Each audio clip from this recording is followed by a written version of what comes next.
Fernán, vos llegaste al ministerio en diciembre. Sí. ¿Con experiencia en la función pública? Yo estuve trabajando todo el gobierno de Horacio, el primer gobierno, estuve trabajando como asesor de salud con él y trabajé mucho en el programa de gobierno de la ciudad y también desarrollé una política pública muy fuerte de combinación provincia-ciudad que se llama Red Pública de Salud del AMBA. Digo, Trabajé con María Eugenia y con Horacio. Capaz que hace un año te planteaban, te iban a decir, mira, vas a ser ministro y además que vas a ser ministro, vas a ser el ministro que va a enfrentar la pandemia más grande del último siglo. La verdad que nunca hubiera imaginado. No hay nadie, ¿no? En mi vida que me iba a pasar esto. Nunca me hubiera imaginado. Digo, en lo personal es un desafío y un aprendizaje enorme. Sí, decididamente, es todo junto. Es como es la pandemia para todos, ¿no? Es un desafío, es un dolor, es un esfuerzo. Son un conjunto de sensaciones todas combinadas, ¿no? Bien. Fernán, ¿ustedes participaron de la decisión de 28 de junio y no 21? No, yo digamos, no estuve en la reunión allí, así que no sé cómo fue la decisión, no participé. ¿Es sanitaria, es política, es decisión, punto? No, a mí me parece que de lo sanitario no cambia demasiado, porque, digamos, como bien comentó Horacio, y creo que estaba en el informe recién ahí explicado, las medidas a lo largo de estas 3 semanas se pueden seguir tomando, de manera que me parece que es un tema más de disminuir esta intensidad cada 12, en realidad era cada semana, ¿no? Porque era una semana la medida, la otra semana la intensidad de lo que iba a venir de la medida, a la otra semana analizar lo que se había dicho, es decir, era como una agenda permanente sobre la medida que era bastante desgastante. Con respecto a lo que dice Horacio ahí, que lo explicó a la mañana y lo recogíamos en el informe, él me explicó en la radio esta mañana, me dice, mira, a partir del lunes ya se sabe lo que se abre en la ciudad, pero eso no quita que antes del 28 puede haber otras actividades que pueden también reabrirse. Te pregunto, ¿qué hay en semáforo amarillo, que todavía no es verde, pero no es rojo? ¿Qué habría? ¿Industria? Mira, yo te diría, al día de hoy no sabemos si dentro de 1 o 2 semanas vamos a proponer agregar alguna actividad o desagregar alguna actividad, con lo cual me parece que no tiene... ¿En 15 días peluquería?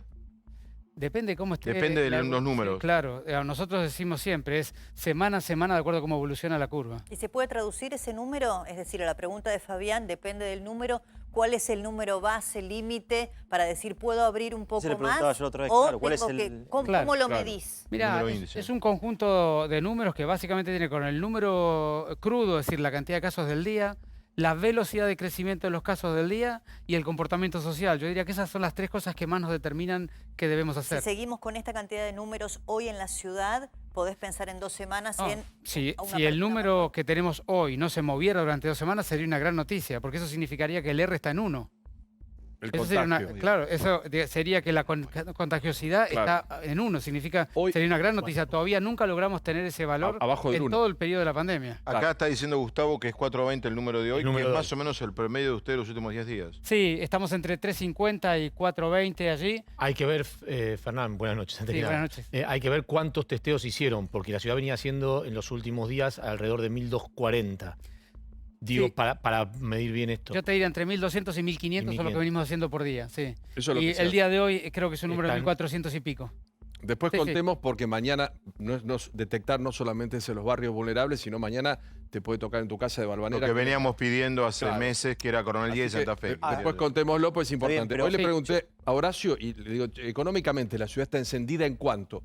Y me dice, por la recaudación un 53. Pero como estamos, y yo lo entiendo, con el tema de la angustia, el tema del agotamiento, el tema que los chicos y todo eso.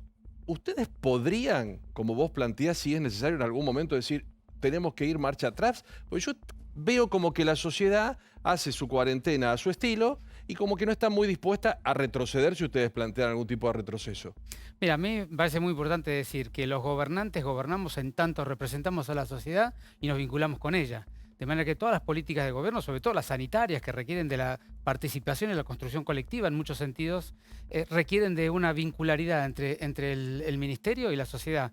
De manera que nosotros vamos acompañando, por un lado, las políticas públicas que debemos acompañar y empujar, y por otro lado, escuchando a la sociedad y la diversidad de opiniones que hay en la sociedad. Ustedes las reflejaban recién en el informe. Es decir, hay una diversidad de miradas que es natural y enriquece la mirada colectiva. El comportamiento en la ciudad es bueno, porque esa es una discusión que tenemos muchas veces con Paulo, ¿no? Que dice, no, mira qué desastre. No viniste anoche. Pero yo me pasé del lado de Paulo. No, yo estuve anoche y me acuerdo que dijiste... Yo pasé por 11... por eso no te diste cuenta, estaba acá. Perdón, tenés razón, disculpa.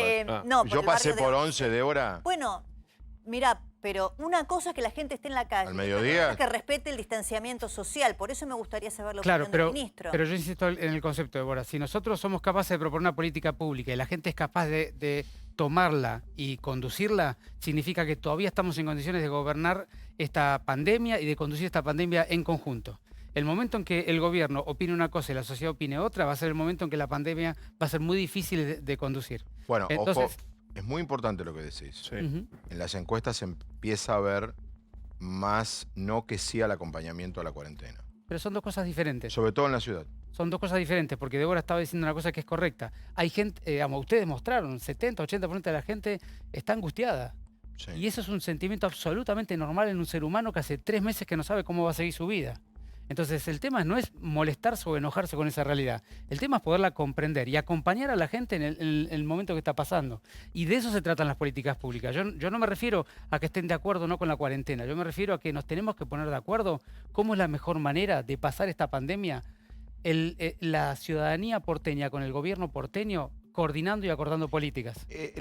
Dentro de las poquísimas verdades compartidas que te deja el coronavirus, porque cada verdad que se establece es desmentida, es muy difícil, ¿no? Cada cosa que decís.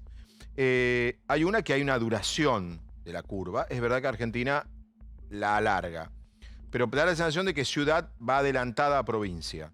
¿Qué pasa si llega un día en el que ciudad no tenga casos y GB así? El día que Ciudad no tenga casos tendrá que implementar una política de identificación precoz de los nuevos casos, porque vos sabés que casos cero y que nunca hayan vuelto todavía no pasó en ningún país del Digo, mundo. pero ¿cómo sería la frontera entre ciudad y provincia si eso pasara?